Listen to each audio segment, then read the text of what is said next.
자, 수업 시작하도록 하겠습니다. 안녕하십니까. 자, 오늘부터 총 7회 걸쳐서 우리 형법 이론 집중 암기장 이렇게 타이틀이 되어 있는데, 사실 오늘은 이제 원정형법 교재가요. 원정형법 교재가 객관식도 좀 같이 들어 있어요. 그래서 제가 주로 이제 필요한 쟁점 관련해서 쭉 넘어가면서 좀 체크를 하게 될 겁니다. 그리고 이제 우리 지난번에 우리 기출문제 이쪽 풀이했었을 때 이제 형사다도 갖고 있었는데요. 그거 같이 좀 병행할 테니까 내일부터는 가져오시기를 부탁드립니다. 제가 안 가져가지고 죄송하고. 근데 어차피 여기 있는 내용이요, 형사다에도 있었는데 이제 조금 도중에 형사다가 좀 더 잘 돼 있는 쪽이 있거든요. 그래서 그런 것들 체크를 하기 위해서 내일 좀 갖고 오시면 좋을 것 같습니다. 자, 우리 이제 7회 동안에 이걸 다 끝내야 돼. 그래서 만만치 않아요. 근데 또 제가 또 누굽니까? 보강 없이 잘 끝낼 테니까 걱정 안 하셔도 될 겁니다. 자, 일단 우리 교재부터 좀 가실 건데요. 우리 앞 동네에서 여러분들 죄형 법정주의가 우리 사례에서 나올 수 있는 것은 딱 하나 있어요. 어디냐면, 자, 우리 소구표 금지원칙 가봐요. 소구표 금지원칙 6페이지 가서 보시는데요. 이제 올해 변호사 시험에서 이제 형법, 형사소송법 이제 통합 문제로 사실은 나왔어요. 나왔는데 어떤 문제였냐면, 여러분들 아마 그 내용을 기본 강의 때는 봤었을 건데, 원래 상습범 처벌 규정 없던 범죄돼서 상습범 처벌 규정이 신설이 됐어요. 자, 그러면 신설되기 이전의 행위는 비록 상습성의 반로라더라도 상습범으로 처벌할 수 있다 없다? 안 되잖아요. 이제 그게 나왔던 거예요. 그래가지고 그게 당연히 형벌 불속 원칙상 상습범 신설 이전의 규정은 포괄일죄가 될 수 없단 말이에요. 하나의 포괄일죄로. 그런데 이제 검사가 이거를 합쳐가지고 공소장 변경 추가를 한 거예요. 그러니까 상습범 신설 이후에 상습 범행했다가 뭐다? 그 신설되기 이전의 범죄를 갖다가 공소장 변경 방식에 추가를 한 거예요. 될까 안 될까? 어차피 형소 배웠잖아. 안 돼요. 왜냐면 앞에 신설되기 이전 것과 이후 거는 별개예요, 별개. 그래서 실경관계. 그러니까 당연히 뭐가 돼요? 공소장 변경 추가가 아니라 추가 기소를 했었어야 돼요. 이제 그런 문제. 또 이제 만약에 이미 확정이 됐다면, 상습범 이후에 것이 확정이 됐을 때 앞에 신설되기 이전 거 기판력 미치냐 안 미치냐 그런 거 나오거든요. 미쳐 안 미쳐? 안 미친다니까. 실체적 경험관계라서. 아셨죠? 이제 그런 문제가 이제 변호사 시험에서 한번 나왔었어요. 그리고 이제 그런 거나 어쩌다 나와요. 그래서 따로 우리가 막 객관식 대비하는 것처럼 막 보안 처분이 적용되는 어째 그런 건 절대 안 나옵니다. 아셨죠? 그래서 죄형 법정주에서 나올 수 있는 것은 딱 소구표 금지원칙. 그것만 하나 이해해 두시면 돼요. 그래서 저기 그쵸? 1번 봐봐요. 1번. 요것만 아시면 돼. 형벌법규는 그것이 시행된 이후의 행위에 대해서만 적용되고 시행 이전 행위까지 소급하여 적용할 수 없다. 요 내용 요거를 기억하시고요. 나머지는 원래 이게 객관식용이니까 크게 신경 안 쓰셔도 됩니다. 그리고 가끔 저기 이제 7페이지에 판례 변경 있잖아요. 그것도 하나 체크해 두십시오. 어떤 문제가 나올 수 있냐면, 요 놈이 이제 무고를 할 당시에 무고를 할 당시에는요, 이게 처벌 대상이었어요. 처벌 대상이었는데 도중에 판례 변경으로 처벌 대상이 않게 됐어요. 이럴 때 무고죄 성립한다 안 한다? 성립합니다. 이제 그런 거. 이제 반대 경우는 나오기 좀 힘들고요. 어쨌든 판례 변경은 소구표 금지원칙 적용 대상 아닙니다. 그러니까 여기 나온 것은 거꾸로죠. 원래 행위 당시에는 처벌 대상이 아니었는데 도중에 뭐가 돼요? 얘가 도중에 판례가 변경돼서 재판 진행 중에 이제 바뀐 거예요. 이러면 처벌이 가능한 거. 이제 그런 거가 가끔 등장할 여진이 있어요. 그래서 죄형 법정주에서 사례화돼서 나올 수 있는 것은 형벌 불속 원칙입니다. 아까 이제 올해 변호사 시험 나왔던 거, 나중에 이제 우리 기출문제 또 타직률 이런 거, 변시랑 이런 거에서 기출문제 풀 때 그 문제 만나게 될 거예요. 자, 그 정도만 아시면 돼요. 나머지는 죄형 법정주 나올 수 없어요. 쭉 넘기시고, 그 다음에 적용 범위도 딱 그거예요. 같은 얘기야. 우리 소구표 금지 원칙하고 이제 행위시법주의, 재판시법주의 딱 그 내용이에요. 그러니까 걱정 마시고 쭉 넘기십니다. 쭉 넘기십시오. 그래, 동기설해서 이제 객관식에서 엄청 중요한데 이건 상관이 없고 패스. 적용 범위도 넘기시고, 이제 우리가 범죄론에서 24페이지로 가세요. 24페이지 가셔서 이제 제대로 부작위범부터 배웁니다. 자, 우리가 이제 18조의 부작위범이 있게 되는데 18번 쟁점 사례에 나와 있는 거, 이게 딱 보니까 뭐죠? 우리가 그 유명한 보람의 병원 사건이죠.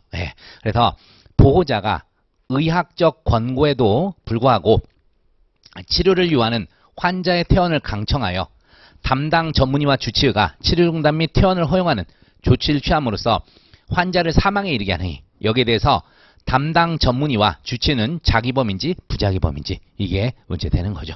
그러니까 이제 뭐 기본 강의랑 이럴 때 이제 배웠었는데, 여러분 이 전문의와 주치의는 두 가지 점이 문제가 됩니다. 일단 치료를 하지 않았다는 거. 그죠? 치료를 하지 않고 퇴원시켜버린 부작위에 초점을 둘 수도 있고요. 아니면 그냥 애초에 퇴원을 허용하는 조치. 이 자기에 초점을 둘 수도 있어요. 그래서 만약에 치료를 하지 않은 부작위에 초점을 둬버리면 어떻게 가야 돼요, 여러분? 부작위한 정범이 돼버려. 특히나 이제 그 배우자와 더불어서 보호자와 더불어서 부작위한 살인죄 공동정범이 될 여지가 있다고요. 자, 그런데 자기로 빼버리면 어떻게 되죠? 퇴원한 다음에 한참 뒤에 죽었잖아.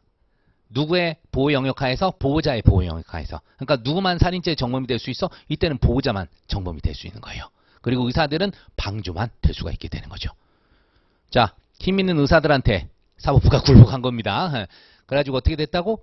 방조 쪽으로 끌어야 돼요. 그래서 이거를 유독 자기범으로 간 거예요. 자, 근데 다른 사례에서는요, 이렇게 자기적 요소와 부자기적 요소가 결합됐었을 때 어디? 법적 평가, 사회적 평가가 어디에 초점을 두냐, 이거를 가였거든요. 근데 유독 여기에서만 우리 자연과학적 척도서를 따르게 됩니다. 자, 한번 읽어보겠습니다. 문제점. 언행위가 자기적 요소와 부자기적 요소를 동시에 포함하고 있는 경우 어느 것을 형법적 평가의 대상으로 삼아야 할지, 이런 문제를 말하게 됩니다. 자, 이랬을 때 학설에서 여러분들 그냥 이름만 쓰셔도 돼요. 일정한 방향으로 에너지 투입 혹은 유의적인 신체 거동의 유무를 기준으로 판단하는 견해기 자연과학적 척도설이에요. 그래서 이름만 쓰세요. 자연과학적 척도설. 그리고 사회적 의미 또는 법적 비난의 중점이 어디 있는가를 기준으로 구별하는 규범적 척도설. 규범적 척도설. 그 다음 자기와 부자기 구별이 명백하지 않을 때는 먼저 자기를 대상으로 하고 자기가 안 될 때만 부자기를 검토해야 한다는 자기우선 부자기 보충설. 아셨죠? 그러니까 이름만 쓰시면 돼. 그래서 우리가 자연과학적 척도설, 규범적 척도설, 자기우선 부자기 보충설의 대립이 있다 하면서 판례.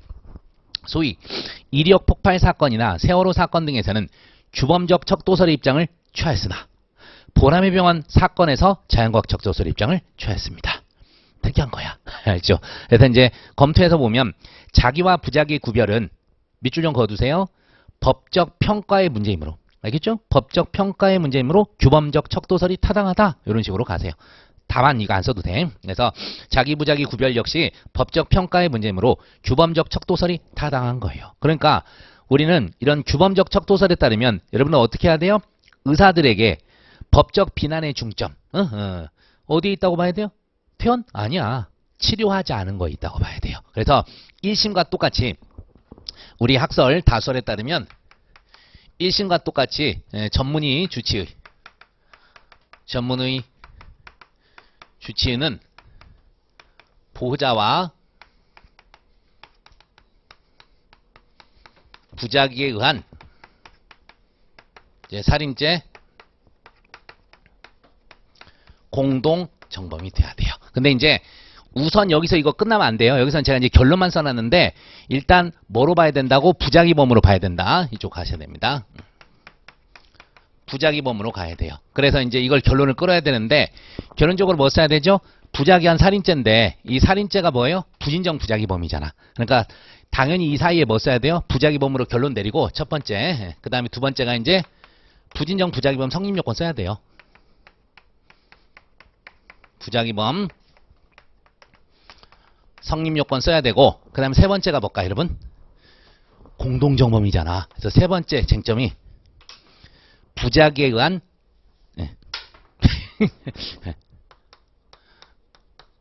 부자기범의 이제 공동정범 요건까지 같이 검토를 해야 돼요. 그래서 쟁점이 세 개야, 세 개. 아셨죠? 그래서 자기냐 부자기냐 첫 번째 쟁점이 이거.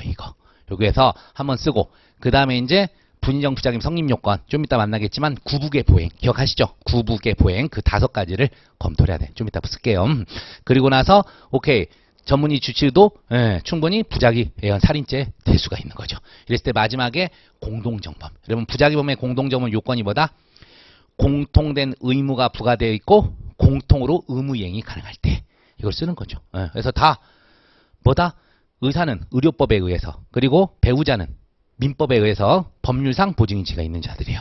그런 자들이 의무행위 가능했는데도 안 했잖아. 그죠? 그래서 공동정범도 된다. 이런 식으로 세 가지 쟁점을 쓸 수 있는 그런 좋은 문제예요, 사실은. 근데 이게 너무나 유명해서 그런지 잘 안 내. 그리고 이것 때문에 어려워서 잘 안 내요, 사실은.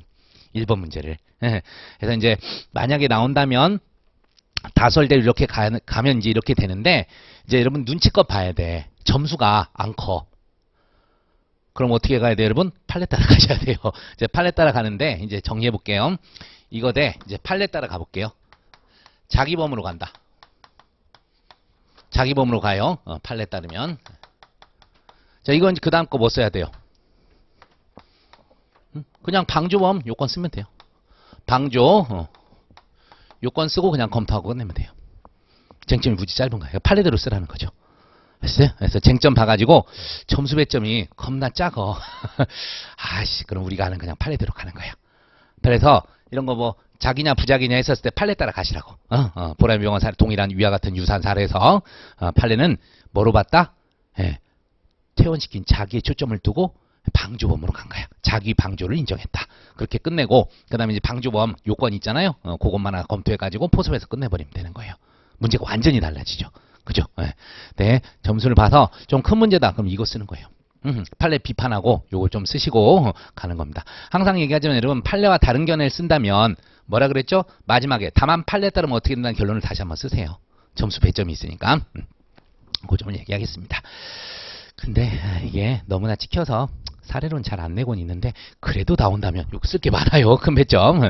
이거 세 가지 장점이 있다는 걸 말씀드립니다. 부작위로 가면 저렇게 됩니다. 자, 그렇게 하시고 그래서 밑에 이제 판례 아시죠? 판례 관련해서 쭉 써 있어요. 그래서 이제 공동점으로 기소됐었는데 세 번째 주 끝에서 담당 전문의와 주치에게 환자의 사망이라는 결과 발생에 대한 정범의 고의는 인정되나 환자의 사망이라는 결과나 그에 이르는 사택 심력 경과를 계획적으로 조정, 저지, 촉진하는 등으로 지배하고 있었다 보기는 어렵다. 그러니까 요거 쓰면 돼. 사실 이제 여러분 이 방조 요건 쓰기 뭐 하면 그냥 바로 판례가 언급한 대로 기능적 행위지배가 없었다니까. 그러니까 행위지배가 없었어요. 기능적 행위지배가 아니라 행위지배가 없어서 정범이 안 된다. 그렇기 때문에 그냥 방조다. 이렇게 끝을 내도 돼요. 판례대로. 아니면 이제 방조의 요건에서 막 일일이 쓰는 거 있잖아요. 정범 존재하는데 구성해당성, 위법성 있어야 되고 이제 공범, 종속성, 일반 이 내용 쓰는 건데 그거 쓰지 말고 그냥 밑에 판례 언더라인 있는 그 부분 쭉 쓰시면 돼요. 네. 이제 세 번째 주 끝에부터 잘 쓰면 좋겠지 사실은. 그래서 저지, 촉진하고 등으로 지배하고 있다 보기 어렵다. 그래서 자기 살인 방조만 인정한다. 판시했다. 이렇게 끝을 내도 됩니다. 자, 넘어갑니다. 그 정도 보시고 판결의 집어는 객관식용이에요. 그 다음에 이제 19번 가면 여러분 진정부작위범, 부진정부작위범 구별할 줄 알죠? 최근에 진정부작위범이 몇 개가 나왔어. 그리고 진정부작위범이 나오면 쟁점으로 꼭 뭐가 나오냐면 여러분 공동정범 나와요. 무조건 공동정범이 나옵니다. 그거를 얘기해 드립니다. 어쨌든 진정, 부진정 구분 정도는 개념하실 줄 아시겠고 제 부작위로만 범할 수 있는 게 진정부작위범. 원래 자기로 범하는데 부작위로도 범할 수 있는 것이 부진정 부작위범. 그것만 좀 이해를 하시면 되겠습니다. 특히 이제 밑에 저기 아까 제가 진정부작위범 얘기했는데 거기부터 잠깐 미리 한번 볼게요. 저기 뒤에 가서 보시면 뒤에가 아니라 그치 뒤에지. 진정부작위범에서 자 가서 28페이지 가봐요. 28페이지에서 박스에 판례 있죠. 판례 문구가 희한하게 돼 있죠 여러분. 죄송해요.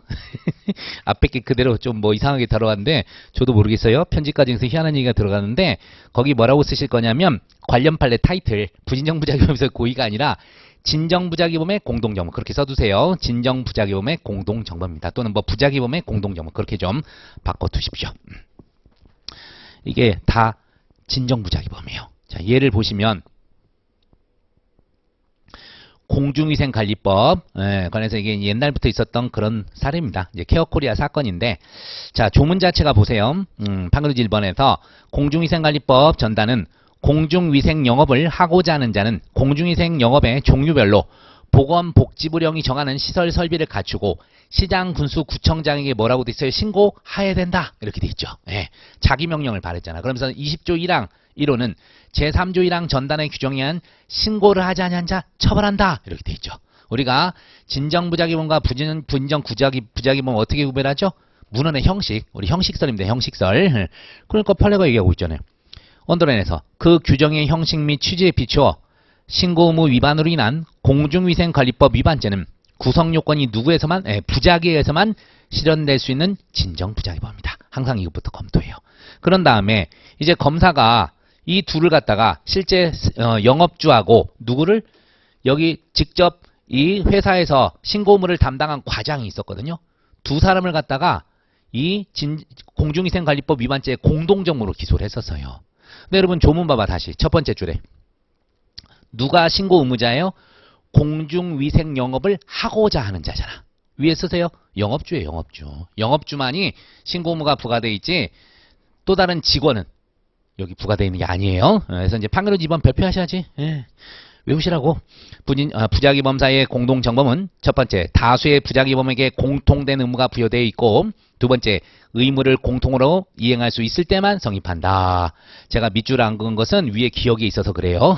박스 위에 기억이 있어서 안 한 건데 판례대로 하면 기억하시죠. 그래서 이제 써있죠. 판례 3번. 신고문은 공중위생 영업을 하고자 하는 자에게 부여되고, 여기서 영업을 하는 자는 아까 말씀드린 대로 영업으로 인한 권리 의무의 귀속 주체가 되는 자, 사장님을 얘기하는 거예요. 영업자. 그래서 영업자의 직원이나 보주자는 여기에 포함이 안 돼요. 공소직이 잘못한 거죠. 그래서 부작위범 공동정범 안 돼. 최근에 또 이제 자본시장법이 하나 나갑니다. 자본시장법이 나가는데 여기서도 조문에서 147조 1항을 위반하여 주식 등 대량 보유 변동 보고를 하지 아니한 자를 처벌한다. 보고를 하지 아니한 자. 딱 뭐죠? 부작위범에게. 그래서 규정 형식과 취지에 비추면 똑같죠, 여러분. 규정 형식과 취지에 비춰보면 꼭 요 말을 쓰는 거예요. 자본 주권 상장법인의 주식 등 대량 보유 변동 보고 의무 위반으로 인한 자본시장법 위반죄는 구성 요건이 부작위에 의해서만 실현될 수 있는 진정 부작위에 해당한다. 이것부터 검토하는 거야. 그 다음에 이제 또 쓰는 거죠. 여기서 공동정범 써 있잖아. 공동정범은 의무가 수인에게 공통으로 부여되어 있는데 공동으로 의무를 이행하지 않았을 때 성립할 수 있다. 근데 이 사례에서도요. 이제 누구한테 이제 의무가 있는지가 나올 거야. 그걸 봐가지고 이제 당연히 직원한테는 안 돼 있어요. 똑같이 여기도. 그래서 안 되는 사례고, 여기 판례 하나 안 써놨는데 하나 더 있어요, 여러분. 구정신건강보건법이 있습니다. 그러니까 구정신건강보건법 그럴 거예요. 정신보건법, 정신보건건강. 지금 용어가 엄청 길어졌어. 그래서 그냥 구정신보건법 그렇게 외워두세요. 구정신보건법인데 이제 뭐죠? 강제로 입원시킬 때, 정신병 있는 사람 강제 입원할 때요, 보호자 등으로부터 동의서를 받아야 돼요. 아셨죠? 동의서를 받아야 돼. 근데 그런 동의서를 받지 않으면 처벌하는 규정이거든.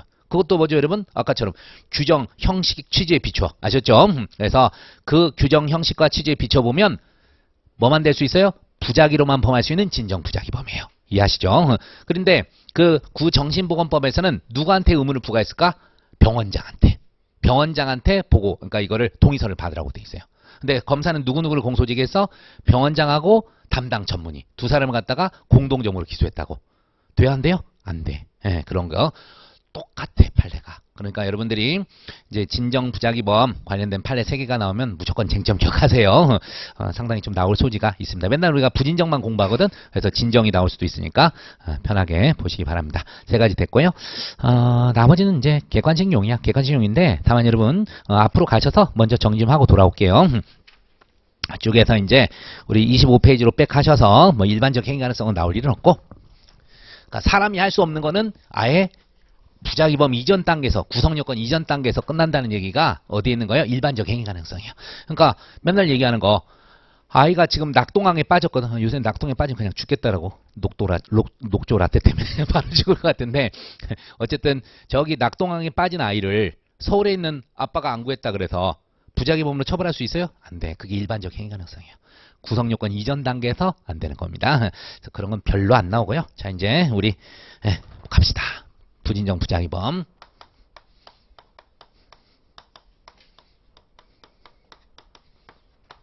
성립요건. 자,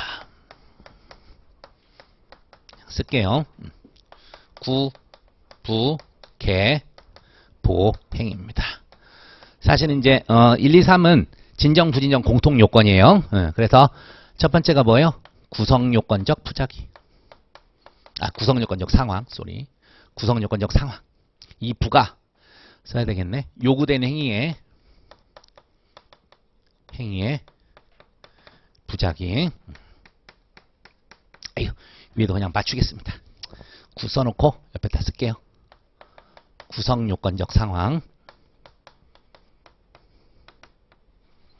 그 다음에 아까 일반적 행위 가능성이었잖아요. 여기는 개별적 행위 가능성이야. 개별적 행위 가능성. 됐죠? 그 다음에 보가 보증인 지위. 그 다음에 행위 정형의 동가치성.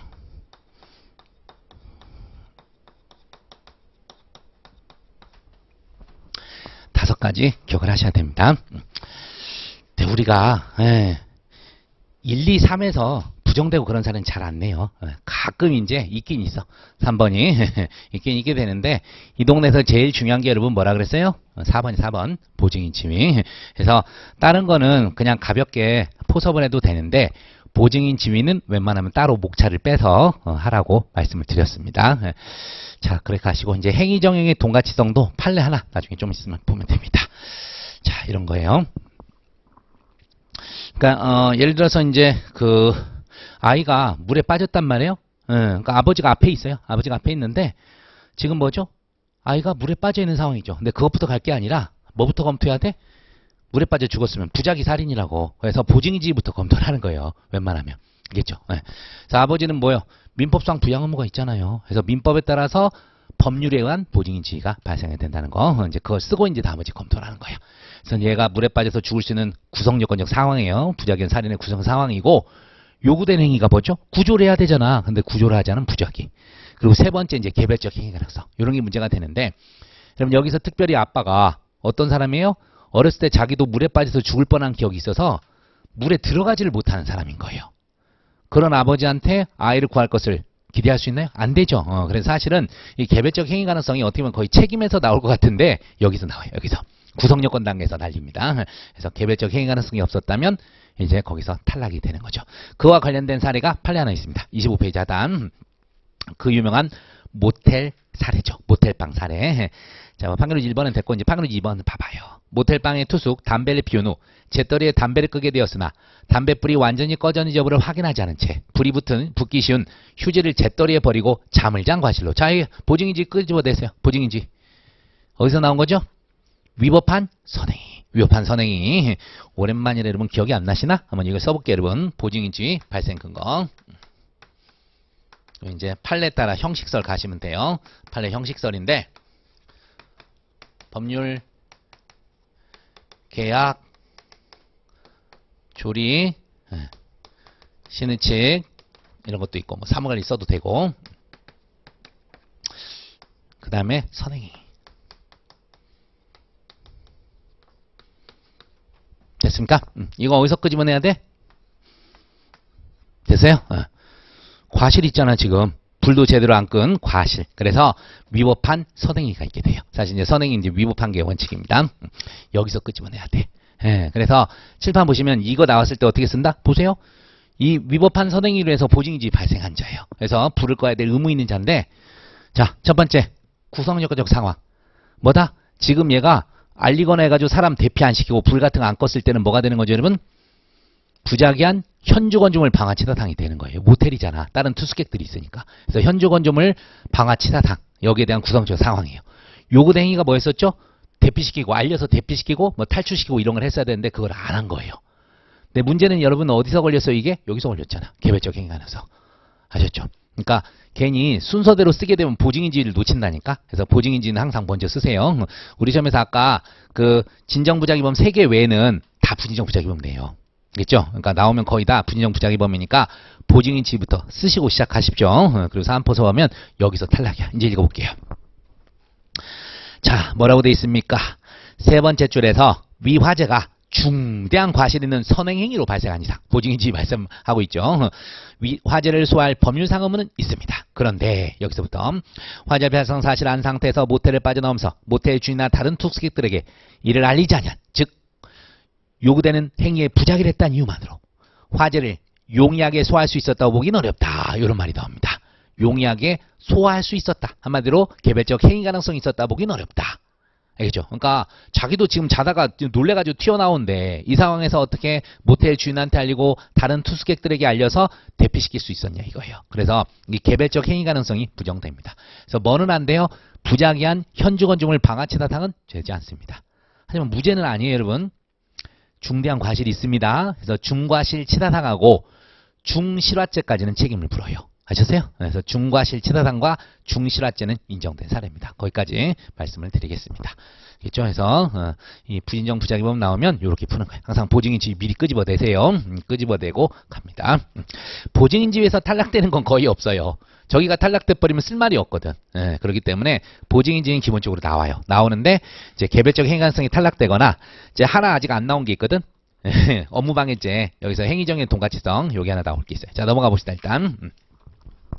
그리고 고의도 거의 따로 쓸 건 없고요. 이제 언급이 돼야 될 때가 있어요. 여러분 제가 고의 쓰는 것은 어쩔 때 쓴다 그랬죠? 미필적 고의 같은 거 나올 때 주로 이제 쓰게 돼요. 에? 죽어도 어쩔 수 없다. 이런 마음이 생기잖아. 그럴 때 이제 써주는 겁니다. 특별히 없으면 말 안 해도 돼요. 언급 안 해도 상관없다는 거 말씀드리고. 자, 그래서 이제 고의 써있죠. 여기서도 한 페이지 넘어가면 26페이지에서 이제 고의가 써있는데 두 번째 줄에서 의무를 이행함으로써 결과 발생을 쉽게 방지할 수 있었음을 예견하고도 이 부분 결과 발생을 용인하고 이를 방관한 채 의무를 이행하지 아니한다는 인식. 이런 게 바로 뭐예요? 용인설이잖아. 결과 발생을 용인하고도 이를 방관한 채 의무를 이행하지 아니한다는 인식을 하면 족하다. 그래서 미필적 고의로도 인정될 수 있다. 우리 판례 될 수 있으면 언급하시면 좋겠어요. 그래서 부작위범에서 이제 고의를 쓴다면 딱 요 내용이에요. 의무를 이행함으로써 그러니까 여기 대해서 요구된 행위의 의무, 부작위 말고 자기. 그래서 요구되는 의무를 이행함으로써 결과 발생을 쉽게 방지할 수 있었음을 예견하고도 이게 바로 뭐예요? 자기가 일단 구성 상황에서 충분히 어떤 행위를 하잖아. 그런 가능성도 있었다고. 행위 가능성도 있었는데도 불구하고 용인하고 결과 발생을 용인, 방관한 채 의무를 이행하지 않았다는 인식을 하면 족하다. 하면서 미필적 고의로 족하다는 판례이다. 이런 식으로 끝을 내시면 되겠습니다. 자, 그리고 이제 보증인지 발생한 건데 미리 썼지만 자, 보세요. 1번에서 판례가 나오면 반드시 언더라인 쓰셔야 된다고. 판례 쓰셔야 돼요. 제가 이제 이렇게 썼잖아. 법률 뭐 이렇게 써놨는데 실제 이렇게 쓰는 거예요. 법령, 법률행위, 선행행위로 인한 것은 물론이고 기타 신의성실의 원칙이나 사회상규 혹은 조리상 작용과 기대되는 경우에도 법적인 작용은 있다. 만약에 여러분 부진정 부작용이 나왔는데 요 판례가 안 들어가면요 점수 감점이에요. 쉽게 얘기해서. 그래서 필수 암기 판례입니다. 지난번에 제가 형사다 할 때도 필수 암기 판례라고 얘기해 드렸을 거예요. 그래서 법령, 법률행위, 선행행위로 인한 경우 물론이고 신의성실의 원칙이나 사회상규 혹은 조리상 작용이 있는 경우에도 법적 작용은 있다. 그대로 암기를 해두시기 바랍니다. 그래서 이제 대부분 이제 우리 강론에서 사기죄 나올 때 대부분 뭐죠, 여러분? 신의칙상 고지무 불이행한 거. 언제 이거 필요하다 그랬어요? 거래 목적 달성에 지장이 있는 사항에 대해서는 신의칙상 고지무가 있어요. 근데 그거를 이행하지 않고 거래행위에 임했다면 뭐가 돼요? 부작위한 살인이 되는 거예요. 죄송합니다. 부작위한 사기가 되는 거예요. 부작위한 사기가 되는 건데 어디서? 여기는 신의칙이 나온 거예요. 신의칙. 신의칙. 여기서 등장하게 된다는 거 기억하십시오. 그래서 한번 읽어볼게요, 여러분. 자, 매수인이 매도인에게 매매장금을 지급함에 있어 착오에 빠져 지급해야 할 금액을 초과하는 돈을 교부하는 경우. 자, 이게 바로 뭡니까? 잔전사기죠. 거스름돈 사기. 매도인이 교부받기 전, 잔금을 교부받기 전 또는 받던 중에 알게 되었을 경우 고지하여 착오를 제거할 신의칙상 의무를 집니다. 이때도. 근데 그냥 받으면 이제 사기가 되는 거죠. 더 잘 나오는 게 2번이죠, 바로. 이런 거 피고인이 이 사건 토지에 대해 도시 계획이 위반돼 있어 장차 토지가 이제 시에 의해 협의 매수되거나 수용될 것이라는 점을 알고 있었으므로 이러한 사정을 모르고 토지를 매수한 피해자에게 위와 같은 사정을 고지할 당연히 신의칙상 의무가 있죠. 거래 목적 달성이 지장을 초래한 사례예요. 그랬을 때는 신의칙상 고지무가 발생합니다. 이런 것들 3번은 좀 이따 하겠고 알겠죠? 이런 것들 어쨌든 신의칙 계약 이런 데서 나오는데 주로 신의칙이야, 사기죄는. 그리고 선행행위 조카 저수지 사건 기억하시죠? 조카 저수지 사건 여기서도 이제 미끄러지 키운 제방 쪽으로 유인해서 함께 걸었던 이 자체가 원래 뭐가 되죠? 위법한 선행행위예요. 근데 사실은 이제 언더라인 보면 그때 당시까지만 하더라도 살인 예비 단계 아직 실행의 착수는 아니에요. 그런데 언제 실행의 착수 의무가 있을까? 일단은 네 번째 줄에 일단 위험 있는 미끄러지 쉬운 익사의 위험 있는 저수지로 데리고 갔던 피고인으로서는 일단 법적 자격은 있어요. 선행행위의 보증인지가 있는데 피해자가 물에 빠진 후 피고인이 자 거기 괄호칩니다. 피고인이 살해의 범위를 가지고 왜 뭐다? 그때부터요. 살해의 범위가 들었을 때 애가 빠졌거든. 그때부터 에이 죽어도 어쩔 수 없어. 이 마음을 갖는 순간 부작위한 실행의 착수가 되는 거예요. 부작위한 살인에 그것까지 말씀드립니다. 근데 그거까지는 답안에 굳이 안 써도 될 거예요. 요게 이제 한번 변호사 시험에서 이제 모의고사 문제에서 이게 나온 적이 있었거든요. 실행의 착수를. 그래서 저도 그때 처음 알았어요. 처음 알아가지고 저는 맨날 그냥 당연히 공부할 때부터 그냥 제방 쪽으로 유인해서 가면 바로 실행의 착수로 생각하는데 아니야. 살해 고의가 생겼을 때부터 실행의 착수가 인정돼요. 사실은. 근데 그것까지는 안 써도 될 것 같고 어쨌든 선행행위를 해서 보증인지 발생한다. 그것만 기억하시면 되겠습니다. 그 다음 판례도 조금 유명한데 이거 주의 잘하세요. 피고인이 미성년자를 유인하여 포박 감금. 단지 그 상태를 유인했는데 피감금자가 죽었어요. 자, 어디에서도 죽어도 어쩔 수 없다는 살인의 고의 있었어 없었어? 없었죠. 여긴 그냥 감금치사 사례예요. 조심하세요. 감금치사 사례예요. 근데 슬러시 끊으세요. 나아가서 거기서 봅니다. 감금 상태가 계속된 어느 시점에서 똑같아요. 여러분 괄호 쳐봐봐요. 피고인에게 살해의 범위가 생겨. 됐습니까? 여기서부터 실행이 착수해요. 여기서도. 네. 피감금자에 대한 위험 발생을 방지하는 시 포박감금 상태인 피감금자를 그대로 방치. 이때가 실행이 착수고 그로 인해서 죽었다면 부작위한 살인죄가 되게 되는 겁니다. 아시겠죠? 그래서 이것도 위법한 선행행위고 그러니까 조심하시라고 문제가 나왔을 때 결과적 가중범인 감금치사 살해와 부작위한 살해는 완전히 다른 거거든요. 그래서 살해의 고의가 생겼는지 안 생겼는지 그걸 파악해서 조심히 가시기 바랍니다. 자, 넘어갑니다. 만약에 그냥 감금치사 살해가 나오면요. 결과적 가중범의 재문제로 넘어가는 거야. 이제 인과관계라던가 우리 직접성 있잖아. 그런 것들로 넘어가게 됩니다. 다음에 어쨌든 얘기하겠고요. 자, 3번 판에도 동그라미 쳐두시고 기억은 해두셔야겠죠. 이게 나중에요. 과실 제한 원리로서 실내원칙 적용될 때 그러니까 차량 운전자가 과실로 사람을 쳤거든. 이랬을 때 업무상 과실치사가 되냐 안 되냐 치사상이 되냐 안 되냐 거기서 나오는 문제라고. 자, 일단 실내원칙이 적용되면 여러분 아시죠? 고속도로, 자동차 전용도로, 육교 및 이런 데서 갑자기 보행자가 튀어나와서 쳤어요. 사고 운전 차량 운전자에게 뭐가 없죠? 과실이 부정되잖아. 그때 이제 쓰는 판례예요. 외우세요. 우리 도로교통법 54조 1항 2항이 규정하고 있는 교통사고 발생 시 구호조치 의무 신고 의무는 교통사고를 발생시킨 당해 차량의 운전자에게 사고 발생에 있어 써있죠. 고의, 과실, 유책, 위법의 유무에 관계없이 부과된 의무다. 이렇게 외워두십시오. 자, 그러니까 비록 업무상 과실이 없어요. 그런 사고 운전자에도 뭐는 생겨요? 법률에 의한 보증인 지위 또는 선행행위로 인한 보증인 지위는 생기게 되는 거예요. 그러니까 이 사람이 에이씨 재수없어. 죽으라면 죽어라 하고 그냥 가버렸어요. 그래서 죽어버렸어. 그럼 이제 죄가 뭘로 바뀌는 거예요? 부작위한 살인죄로 바뀌어버리는 거예요. 아셨죠? 근데 다만 이제 에이 죽진 않겠지 하고 그냥 갔어요. 도주 차량 운전 아니에요, 여러분. 예, 과실이 없기 때문에 도주 차량 운전은 안 되고 부작위한 유기로 가는 거예요. 부작위한 유기. 죽어버리면 유기치사한 거예요. 아셨죠? 그거까지 말씀드립니다. 대신에 이제 유기죄로 가려면 선행행위로 가면 안 돼요. 법령에 의한 법률상 보증인죄 이렇게 가셔야 됩니다. 유기죄에서는 법률상 계약상 보호무인자만 들어가잖아. 그래서 요 판에도 신뢰원칙과 관련해서 연계되니까 이거 별표까지 하세요. 별표까지 해두시고 나중에 신뢰원칙 다시 한번 끄집어낼 겁니다. 외워두십시오. 자, 그래서 이제 우리가 뭐 계약, 조리, 선행행 이런 거 나왔고요. 이제 법률은 당연해서 이제 안 써놨는데 그렇게만 하시면 될 것 같습니다. 그리고 27페이지에 실질서를 안 봐도 돼요. 이거는 원래 객관식용이야. 객관식용이니까 넘어가시면 되겠고요. 자, 그 다음에 이제 22번에서 마지막 요건, 이 행위정의 동가치성 요건데 여러분도 아시다시피 이 행위정의 동가치성은 모든 부작위범에 요구되는 것이 아니라 그러니까 그건 이제 순수한 결과범이라 그러는데 그런 거에 요구되는 것이 아니라 써있죠 여러분. 일정한 수단이나 방법에 해당하는 행위방가치가 있어야 되는 또는 그냥 일정한 수단 방법을 요구하는 행태의존적 결과범에서 문제가 된다. 여러분 행태의존적 결과범이 뭐였죠? 조문 자체에서 일정한 행위태양이 써있는 거예요. 살인죄에서는 어떻게 죽여야 된단 말이 써있어 안 써있어? 없잖아요. 그냥 사람을 살해한 자 처벌한다. 이런 게 순수한 결과범이라니까. 상해죄도 마찬가지. 그런데 우리 예를 들어서 특수상해. 특수상해는 뭐죠? 위험한 물건 휴대잖아. 단체 다중의 위력을 보이거나 위험한 물건 휴대. 그런 거. 또 사기죄도 어떻게 돼 있죠? 사람을 기망해서라고 돼 있잖아. 사람을 기망하여.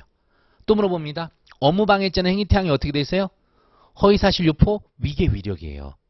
그걸로 업무를 방해해야 되거든. 이런 게 행태의존적 결과범이에요. 아셨습니까? 그런 건데 자 어쨌든 이제 밑에 판례 봐봐요. 업무방해와 같이 자기를 이용을 하는 범죄를 부작위에서 범하는 부진정 부작임이 성립하기 위해서 부작위를 실행행위로서의 자기와 동일시 할 수 있어야 된다. 해서 칠판 보면 요 두 개를 우리가 특히 뭐라 그러죠? 보증인치와 행위정의 동가치성을 합쳐서 이게 부작위의 동치성 그렇게 얘기하죠. 부작위의 동치성. 뭐와 동가치가 있다? 자기랑 자기와 동일한 가치가 있다. 부작위의 동치성 또는 부작위의 동가치성인데 그게 바로 보증인지위와 행위정의 동가치성이에요. 그래서요. 그러니까 업무방해의 경우에도 보증인지위 있는 자가 이런 행위정의 동가치성, 이런 거 이제 위배를, 그러니까 행위정의 동가치성이 있어야 된다 이거죠. 예, 행위가. 그러니까 쉽게 해서 이제 밑에 나오지만 이 건축업자가 한번 읽을게요. 판결 2번 보면 피고인이 갑과 토지 지상에 창고를 신축하는 데 필요한 형틀공사 계약을 체결 후 공사를 완료했는데 갑이 공사 대금을 주지 않는다는 이유로 토지에 쌓아둔 건축자재를 치우지 않고 공사 현장을 막는 방법으로 위력으로 갑의 창고 신축 공사물을 방해했다 이렇게 기소가 된 거예요.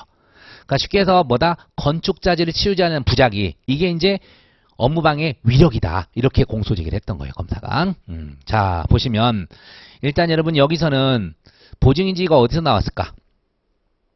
계약이나 조리, 알겠어요? 계약에서 끄집어낼 수도 있고 조리상에서 끄집어낼 수도 있어요. 끄집어낼 수 있어요. 그래서 이제 일단 보증인지는 발생한다는 걸 말씀드리고 계약이나 조리에서 끄집어내세요. 그러면서 이제 봐봐요. 비록 공사대금을 받을 목적으로 건축자재를 치우지 않았더라도 자, 피고인이 자신의 공사를 위해 쌓아두었던 건축자재를 공사 완료 후에 단순히 치우지 않은 행위가 위력으로서 갑의 추가 공사 업무를 방해하는 업무방해죄의 실행으로서 갑의 업무에 대하여 하는 적극적, 거기 괄호칩니다. 갑의 업무에 대하는 적극적 방해 행위와 동등한 형법적 가치를 가진다 볼 수 없다. 이런 얘기를 하는 거죠. 네. 그러니까 일정한 부작위가 자기와 동일하게 평가가 돼야 된다고. 그게 행위정의 동가치성인데 그게 없는 거예요. 그렇죠? 단순히 건축자재를 치우지 않은 이 행위만으로는 적극적 위력으로서 적극적으로 방해한 행위와 동등한 형법적 가치를 가질 수 없다. 이렇게 기억하시면 되겠어요. 그래서 여기서 어디 탈락이야? 5번이 탈락되는 거예요. 5번이 탈락되는 거. 그러니까 여기서 시험 문제 나온다면 이걸 앞에 써줘도 좋아요. 앞에 해가지고 이제 어떤 상황이죠? 보증인지부터 쓰고 계약상 조리상 이거를 처리해줘야 될, 치워줘야 될, 건축자재를 치워줘야 될 의무가 있다. 그래서 이제 이거를 치워져 놨을 때 업무방해가 될 수 있는 구성요건적 상황에서 요구된 행위 안 치웠잖아요. 치워주지 않은 부작위가 있었고 또 따로 개별적 행위 가능성이 부정될 사례는 없잖아. 그죠? 그래서 다 통과야. 다 통과. 보증인지도 통과. 마지막이 문제인 거야. 그럴 때 이럴 때 어떻게 쓰는 거예요, 여러분? 목차를 따로 잡는 거예요. 목차를 따로 잡아서 이제 일반론 써. 보증인지는 따로 쓰라 그랬어요. 보증인지 따로 쓰고 나머지 보증인지 끄집어낸 다음에 나머지를 검토해요. 그리고 나중에서 행위정의 동가치성이 문제되므로 따로 검토한다. 그래서 목차를 따로 쓰는 거죠. 알겠습니까? 이런 것들 이것도 나중에 제가 모의고사 같은 거 하면서 한번 이거 문제를 만든 게 있으니까 보여드릴 겁니다. 보여드릴 건데 충분히 앞에 것도 다 검토를 하시는 게 맞아요. 5가지 요건이니까. 근데 목차를 따로잡을 것은 보증인 지위와 행위정의 동가치성을 따로 잡아야 돼. 근데 아까 같은 경우 그 모태 사례 같은 경우는 어떻게 되죠? 보증인지 따로 잡고 개별적 행위 가능성 따로 잡아야 되는 거예요. 나머지는 그냥 다른 데 포섭하면 돼. 사안 포섭하면 다 집어넣어버리고 된다. 특별히 문제없다. 아셨어요? 항상 목차를 부진정부장님 나오면 보증인지는 따로 쓴다. 얘는 예외 없어요. 무조건 따로 써야 되고 나머지는 언제 쓰는 거예요? 그게 문제됐을 때. 그게 문제되는 요건이 있으면 그것만 따로 목차를 잡아 쓰는 거예요. 아시겠어요? 이렇게 말씀드립니다. 직접 이제 답안이 있으면 좋은데 그걸 없어서 죄송. 어쨌든 요 판례 좀 이해를 해 두십시오. 그래서 행위정의 동가성이 부정된 사례 넘어갑니다. 자, 그 다음에 이제 부작용의 관련 문제에서 우리가 이제 아까 부작용의 공범에서 사례로 나올 수 있는 공동정범만 나옵니다. 공동정범 별표해서 잘 정리하시면 되겠고 저기 이제 또 마지막 어디 나오냐? 3번. 3번 거기도 이제 쟁점 사례 가봅니다. 자, 이게 이제 뭘까? 예를 보세요. 을에게 강도의 과정에서 칼로 복부를 찔린 A가 찔린 거예요. A 아들 정은 A가 침대에서 피를 흘리며 쓰러져 있는 것을 발견하고 병원에 이송하지 않으면 A가 사망할 것이라는 사실을 알았으나 이 기회에 상속을 받으려고 A를 구조하지 않은 채 그대로 집에서 나와 A가 과다출혈로 사망했다. 자, 여기서는 이제 정해죄책은 그렇게 나오는 것이고 제가 일부러 따로 물어본 건데 자, 이제 여기서부터 한번 써볼게요. 정죄책할 때 뭐부터 써야 돼요? 얘한테도 부작위한 살인죄 검토해야 돼요. 부작위한 살인죄부터 검토를 하는 거야. 그래서 여기서 이제 뭐부터 쓴다고? 보증인지부터 쓴다고. 여기는 특별히 문제되는 거 없어서 보증인지만 따로 목차 잡았으면 돼요. 당연히 얘는 뭐죠? 법률상 즈가 아버지잖아요. 법률상 부양 의무가 있기 때문에 부작위한 살인죄 보증인지가 생깁니다. 그리고 나머지 그냥 포섭하면 돼. 가만히 놔두면 아버지가 죽을 수 있는 상황이죠. 요구되는 게 뭐죠? 구조했어야 되는데 안 했잖아. 개별적 행간성 부정된 사례 없어요. 그리고 살인죄 같은 순수한 결과 보면서는 이거 검토 안 해도 돼요. 행위적인 동가치성. 그래서 그냥 사안포섭에서 된다. 부작위한 살인죄 성립할 수 있다. 그 다음 목차가 이제 이거예요. 근데 이거는 사실은 누구 때문에 시작된 거예요? 강도 때문에 시작됐잖아. 강도 때문에. 그죠? 그렇기 때문에 과연 적극적 자기범과 부자기범이 있었을 때 부자기로 가담한 놈은 과연 정범인지 방조범인지 이게 이제 문제가 되는 거예요. 옛날에 배웠었는데 이건 또 뭐랑도 똑같아요. 여러분 봐봐요. 쉽게 예를 들면 경비원이 있는데 창고에 도둑놈이 들었어요. 그래서 가서 딱 보니까 어이씨 아는 놈이야. 그래서 냅뒀어. 친한 친구 아들이야. 그냥 냅뒀다고. 자 일단 부자기한 뭐죠? 절도죄 돼요. 경비원도. 계약상 보증인지 발생했잖아요. 그런 자가 그냥 냅뒀어. 구북에 다 인정돼요. 그래서 부자기한 절도죄가 된다고. 근데 거기서도 마찬가지 뭐죠? 절도죄는 자기범 따로 있잖아. 이를 방지할 보증인지한 자가 부자기로 가담했을 때 이 사람이 정범인지 종범인지가 문제가 되는 거예요. 똑같은 사례예요. 자 이제 가봐요. 문제점에서. 자 자기 의무자 부자기라 하더라도 부자기에는 적극적 행위 기여가 결여되어 있기 때문에 거기까지만 쓰십시오 여러분. 자기 의무자의 부자기라 하더라도 부자기에는 적극적 행위 기여가 결여되어 있기 때문에 세 번째 줄 끝으로 갑니다. 이를 정범으로 보아야 될지 종범으로 보아야 할지가 문제다. 그것만 쓰시면 됩니다. 나머지는 주저리 안 써도 돼요. 그래서 자기 의무자의 부자기라 하더라도 부자기에는 적극적 행위 기여가 결여되어 있기 때문에 세 번째 줄 이를 정범으로 보아야 될지 종범으로 보아야 될지 문제가 된다. 그래서 학설 중에서 종범설 다수설 팔립니다. 이게 우리 여러분 정범과 공범 구별 기준이 뭐죠? 행위지배설이잖아. 행위지배설. 그래서 단독 정범의 경우에는 실행지배, 공동 정범의 경우에는 기능적 행위지배, 간접 정범의 경우에는 의사지배. 기억나시죠? 그거 얘기하는 거예요. 그래서 고의의 자기범이 현실적으로 범행을 지배하고 있기 때문에 부자기 범에게는 행위지배가 결여되어 종범이 성립한다는 견해. 개별화설. 우리가 이제 안 배웠지만 보증인 지위가 이제 보호무 안전의무 이게 실질설이거든요. 이제 보호무 안전의무로 나눠서 보호무의 경우에는 정범, 안전의무일 때는 종범. 그냥 쓰세요. 그냥 나오면 그냥 기계적으로 쓰는 거야. 보증인 지위 보호무에 근거할 때는 정범, 안전의무 근거할 때는 종범. 그렇게 그냥 외우시고 그 다음에 이제 또 정범설이 있어요. 자 원칙적으로 부자기한 정범이 성립하지만 불법 영득의사나 목적이 필요한 범죄, 신분범, 자수범 경우에는 종범이 된다. 이런 식으로 그냥 쓰십시오. 원칙 정범이지만 불법 영의사 목적 필요한 범죄나 신분범, 자수범의 경우에는 종범이 된다. 이런 식으로 기계적으로 그냥 외우세요. 이해 안 돼도 일단 외우시고 판례 그대로 갑니다. 은행 지점장 사건, 백화점 직원 사건 등에서 자기 의무에 위배하여 자기의 정범의 범행을 방치했다는 부자기만으로는 실행인으로서의 자기와 동일시할 수 없다. 한마디로 정범이 될 수 없다. 이런 뜻이에요. 그렇기 때문에 우리 판례도 종범설의 입장이다. 이런 식으로 가시면 되겠습니다. 여긴 좀 암기가 필요한 동네요. 여러분 제가 늘 얘기하죠. 학설 못 외우겠으면 판례라도 정확히 외워서 쓸 수 있으시라고 말씀을 드렸습니다. 그래서 판례만 써도 돼요. 그리고 이제 컴퓨터 가시면 돼. 행위지배 여부에 따라 정범, 공범 구별하는 형법상 기본원칙. 됐죠? 결론입니다. 세 번째 줄. 부자기에는 적극적 행위가 결여됐기 때문에 종범설 타당, 판례 타당 이렇게 가시면 돼요. 사실 이제 판례만 쓸 때는 검토 안 써도 돼요. 판례 쓰시고 판례 따르면 이렇게 된다. 그냥 가시면 되는데 만약에 학설을 적는다면 학설, 판례, 검토 이렇게 쓸 수 있도록 노력은 해주십시오. 그러니까 우리 시험이 아무리 그 학설을 그렇게 중시하지 않는 시험이라 할지라도 써주면 가점이에요. 써주면 점수 배점이 있으니까 그건 좀 생각하셔서 좀 검토를 하시기 바랍니다. 그러니까 이거는 조금 이제 써주시면 좋아하는데 능력이 안 되면 그냥 종범설 뭐 하고 정범설 뭐 이 정도 하나 쓰시든가 이거 세 개 다 쓰는 건 좀 이제 부담이 될 거예요. 정한데 그냥 판례만 쓰시든지 하여튼 가십니다. 이런 내용들 기억하시면 될 것 같습니다. 자 넘어가십니다. 자. 그러니까 이것만 이런 문제 나왔을 때 부자기범 먼저 쓰는 거예요, 여러분. 분인정 부자기범 성립요건 검토하고 그 다음에 정범인지 종범인지 쓰는 겁니다. 그러니까 쟁점이 두 개 그 얘기를 해드립니다. 자 넘어갑시다. 하시고 이렇게 해서 이제 부자기범 끝났고 이제 인과관계가 객관적 기속인데 쉬워요, 여러분. 여기 이제 판례만 알면 돼. 판례 닦고 판례 사안을 내거든요. 이제 판례 사안을 내 가지고 이제 인과관계 있냐 없냐 이런 걸 이제 검토를 하게 되는 거죠.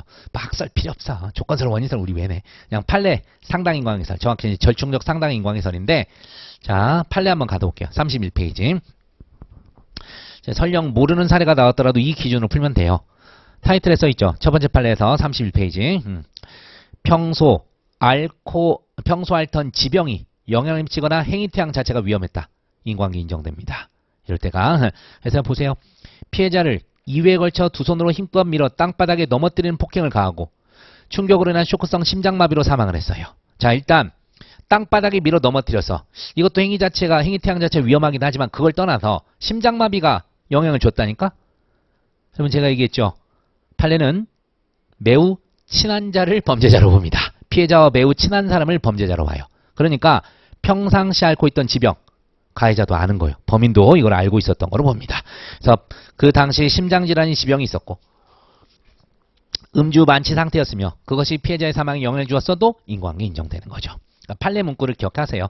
그 당시 심장질환의 질환이 있었고 음주로 만취된 상태였으며 그것이 피해자의 사망에 영향을 주었어도 인과관계를 인정하는 입장이다. 이런 식으로 외워두시면 돼요.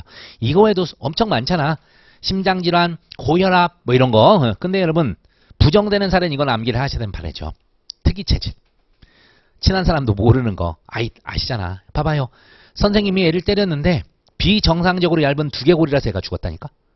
이걸 어떻게 알아요? 아무리 친한 사람이라도. 그러니까 딱 이 사례가 나온 것이 아니라 이 사례 유사하게 됩니다, 여러분. 그래서 이런 사례가 나오면 판례는 이와 유사한 사례에서 비정상적으로 얇은 두개골이 이제 뭐 사망에 영향을 미쳤을 경우 인과관계를 부정하는 입장이다. 그런 식으로 이제 쓰시는 거예요. 알겠죠? 비정상적으로 두개골이 얇았던 그런 사건에서 이게 이제 인과관계가 없다고 판시한 바 있다. 이런 식으로 가시면 돼요. 그 다음에 이제 잘 나오는 게 또 이제 다음 박스죠. 가해자 행위와 결과 발생 사이에 누구? 피해자나 제3자의 무슨 과실? 단순 과실이 개입되는 거예요. 여러분 이 단순 과실이 뭐다? 사회통념상 충분히 예상할 수 있는 과실이 개입된 거예요. 사회통념상 충분히 예상할 수 있는. 그런 건 써두세요. 여러분 단순 과실에다가 사회통념상 충분히 예견할 수 있었던 사회통념상 또는 일반 경험칙상 예견할 수 있었던 과실이 개입된 겁니다. 자, 이런 경우에는요. 인과관계 인정돼요. 그래서 여러분 첫 번째 판례도 유명한 사례잖아. 제왕절개 수술의 시행 중 태반 조기박리. 여러분 태반 조기박리 현상이 발생하면 바로 뭐가 필요하다? 수혈 필요입니다. 수혈이 필요해요. 일반 제왕절개 수술 때는 수혈 필요 없어요. 수혈 준비할 필요가 없는데 태반 조기박리 현상이 발견되면 즉시 수혈을 준비해야 될 업무상 의무가 있어요. 그 점을 말씀드립니다. 근데 그걸 간호사한테 넌지시 맡기고 무려 45분 지나서 대량 출혈 발견하고 이제 전원 조치한 거예요. 그래서 피해자가 죽었습니다. 당연히 그래서 대량 출혈 증상을 조기에 발견하지 못하고 전원을 지체, 피해자 사망케 한 거, 피해자 이제 신속 수혈을 못 받게 한 거 과실 인정돼요. 자, 근데 또 이제 뭐도 안 해서 여러분 판결 이번에서는 제대로 된 설명도 안 한 거예요. 첫 번째 줄에서 병원 의료진에게 피해자가 고혈압 환자고 제왕절개 수술 후 대량 출혈이 있었던 사정을 설명하지 않은 거. 요것도 과실입니다. 근데 이제 판결에서 3번이 누구 전원받은 병원의 과실이 일부 개입이 돼요. 이게 뭐죠? 자, 첫 번째 줄 끝에 전원받은 병원 의료진의 조치가 다소 미흡하여 1시간 20분이 지나 수혈이 시작이 됐다고. 1시간 20분이 지나 수혈이 시작이 된 거예요. 과실이 있었죠? 근데 이런 것은 아까도 얘기했잖아. 일반 경험치상, 사회통념상 충분히 예상할 수 있는 과실이라니까. 어떤 병원이 오자마자 바로 하는 데 없어요. 나중에 이제 이런 일 있으면 별로 좋진 않겠지만 병원에 가잖아요. 만약 A병원에서 CT도 하고 다 왔거든? 찍고 왔거든? 다시 찍어요. 돌아버립니다, 이제. 아니, 결과 나왔잖아. 기계도 똑같아. 이제 막 저기서 찍은 걸 또 인정을 안 해. 그래서 또 찍어요. 그래서 이제 이거 긴급한데 이제 수술실 잡고 지랄 옆차게다가 한참 늦어져요. 그래서 여기서도 1시간 20분이나 지나 수혈이 됐잖아. 충분히 예상할 수 있는 걸로 봅니다. 그죠? 그래서 인과관계 인정. 그리고 이제 다음 판례도 여러분 유명한 판례잖아요. 이제 일반교통방해 치사당 사례잖아. 보복운전 하다가 이제 이렇게 됐던 사례예요. 보복운전 하다가 이렇게 됐던 사례인데 가끔 이제 보복을 하고 싶어 당하면. 이제 제가 이제 어제까지 우리 이제 여름에 저기 휴가를 못 가서 이제 부모님이 아니지 우리 어머니 장모님하고 이제 애들 데리고 저랑 이제 같이 갔다 오는데 혼자였으면 한번 그냥 확 질러서 갈 건데 제 차 잘 나가거든. 근데 앞에서 되도록 1차선에 이제 추월하려는데 천천히 가. 옆에 이제 트럭이 있어서 못 가겠어. 그다가 살짝 비었길래 추월하려고 달리기 시작해. 저 지금 열 받아요 안 받아요 여러분? 갑자기 열 받자 이렇게 되면 하는데 그래 가족이 있지 참았어. 밟았더니 150이 같이 나가더라고. 한번 해볼까 해서 하려고 그랬는데 뒤에서 천천히 가자 이 얘기를 해가지고 그렇지 가족이 있지 해서 살살 참았는데 미치겠더라고. 가다가 또 만났어. 안 만날 수가 없어. 고속도로에서 가다 보면 이제 생각이 드는데 이제 행동이 옮기냐 안 옮기냐에 따라서 사람이냐 사람이 아니냐가 차이가 나는 거죠. 그래서 이 사례에서도 이제 보시면 사람이 아닌 사례야. 아시다시피 급정거를 해버렸잖아요. 끼어들어서. 저는 예전에 한번 보복은 아니고 하도 열받으면 저도 똑같은 속도로 질러서 갑니다. 110도로에서 막 100 달리는 차 있잖아. 똑같이 가죠. 지가 급하면 가든가. 이제 뭐 이런 식으로 한번 보복을 할 때는 있는데 멈추진 않아요. 그건 이제 살인행위가 거의 알고 있기 때문에 그런데 자 여기서도 요노마가 뭐 한 거죠 여러분? 당연히 급정거를 했잖아요.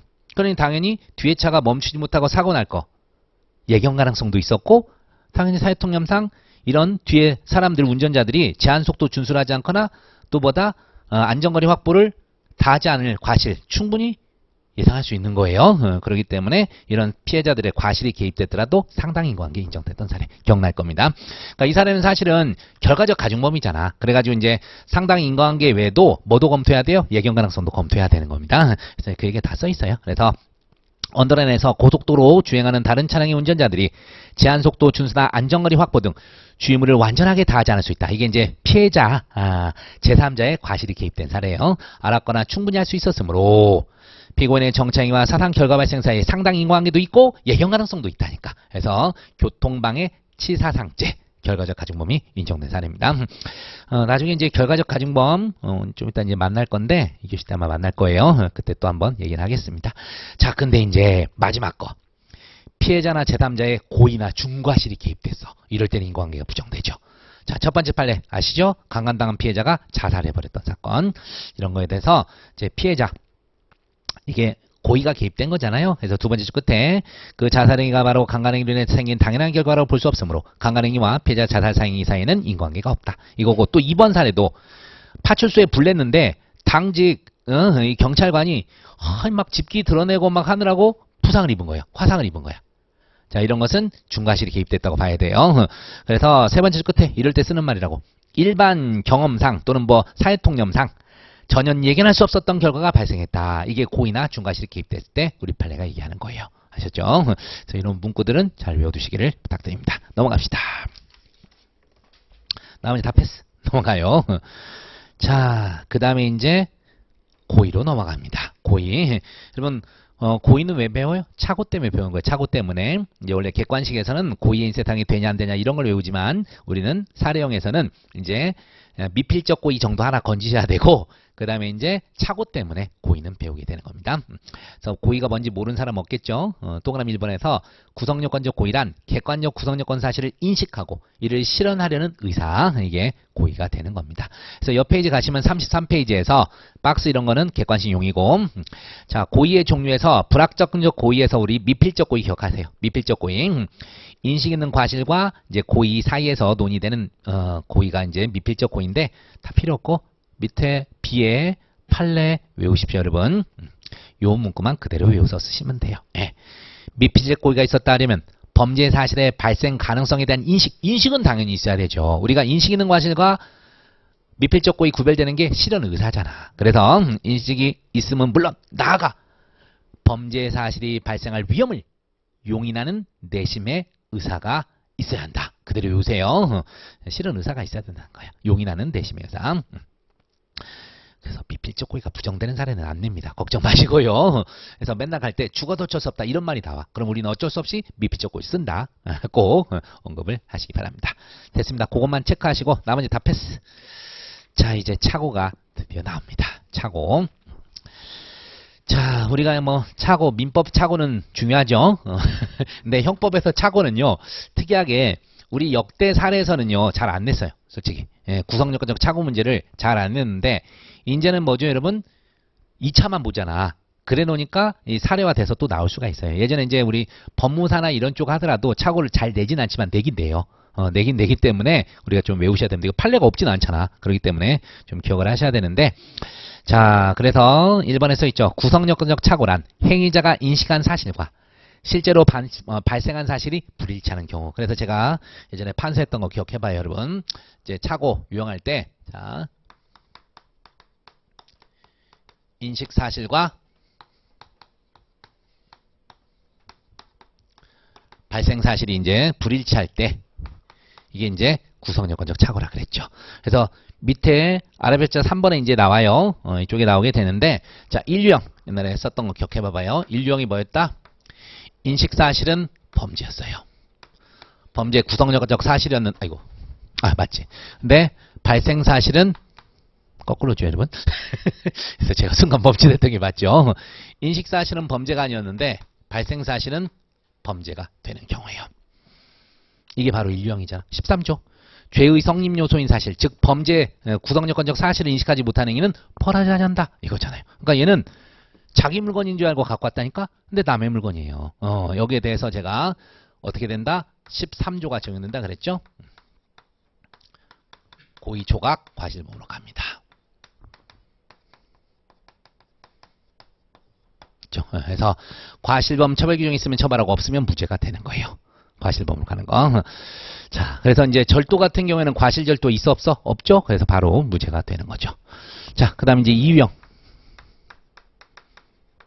통상 인류형이 구성요건적 착오예요. 이유형이 이제 반전된 구성요건적 착오잖아. 자기는 범죄가 된다고 생각했는데 이게 안 되는 거예요. 그래서 이거를 우리 형법 27조에서 규정하고 있습니다. 그래서 결과 발생은 불가능하지만, 그러니까 결과 발생은 불가능하지만 발생의 이제 위험성이 있으면 불능미수. 위험성도 없으면 불능범. 이렇게 처리를 했던 거 기억날 겁니다. 그래서 처음 기본 강의하고 그럴 때는 이제 아직 불능미수 이런 걸 잘 몰랐지만 이제 쭉 지나서 배웠기 때문에 이렇게 쓸 수 있어요. 결과 발생이 불가능하더라도 실행의 수단 대상의 착오로 결과 발생이 불가능하더라도 결과 발생이 위험성이 있으면 불능미수, 없으면 불능범. 판단 기준이 뭐죠, 여러분?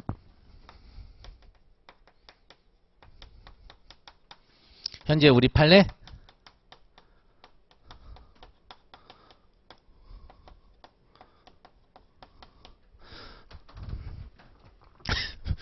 위험범이 왜 나와? 추상적 위험설이죠. 위험설. 이게 이제 우리 판례죠. 그래서 이제 학설 4개가 나오잖아. 구객관설, 구체적 위험설, 추상적 위험설, 그 다음에 주관설. 이런 게 있습니다. 근데 우리 판례는 현재 추상적 위험설. 자세한 건 다음에 얘기할게요. 오늘 아침에 추상적 위험범을 얘기하고 왔더니 추상적 위험범설이 나와버렸는데 추상적 위험설이에요. 네, 여러분 이런 게 답안 쓸 때 실수 많이 합니다.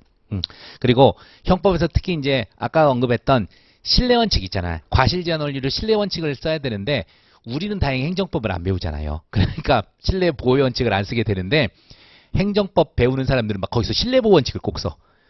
신뢰원칙 써야 될 때서 그래서 제가 채점할 때 행정법 용어 이렇게 써주게 되는데 우리는 안 배우니까 다행이에요, 여러분. 신뢰원칙입니다. 신뢰원칙 조심하시고. 자, 그 다음에 3유형이 이제 경한범죄, 중한범죄. 그러니까 구성요건 자체에서 경중이 나눠지는 이런 걸 얘기하는 거죠. 이제 말로 할게요. 예를 들어서 그냥 대표적인 게 뭐죠? 사실적시 명예훼손 대 허위사실적시 명예훼손 이런 거. 또 보통살인 대 존속살해. 이런 게 대표적으로 잘 나오고 이제 견해들이 있지만 우리 다설적 입장에서 촉탁살인 대 보통살인 이런 것도 여기에 해당할 수가 있게 됩니다. 겠죠. 그리고 이제 낙태가 지금 위헌받아 있지만 어쨌든 뭐 동의 낙태, 부동의 낙태 이런 것들 또 여기에 해당할 수는 있습니다. 자, 몇 조 적용? 15조 1항이 적용이 됩니다. 그래서 이제 경한범죄로 이제 성립처벌이 되는 거죠. 이렇게 가죠. 그 다음에 이제 마지막 4유형이 인식사실도 범죄인데 발생사실도 범죄예요. 근데 이게 불일치하는 거죠. 물론 3유형 제외입니다. 3유형을 제외한 이런 거죠. 그래서 여기는 조문이 없어. 그래서 여기 적용되는 게 구성요건적 착오 이론이잖아. 그래서 이제 구체적 법설, 법정적 법설, 추상적 법설 이 세 가지가 등장을 하게 되는 거죠. 그래서 이제 얘가 이제 제일 잘 나오긴 해요. 우리 이제 원래 객관식 시험 같은 데도 나오고 이제 사례했을 때도 얘가 이제 주로 쓰는 게 나오게 됩니다.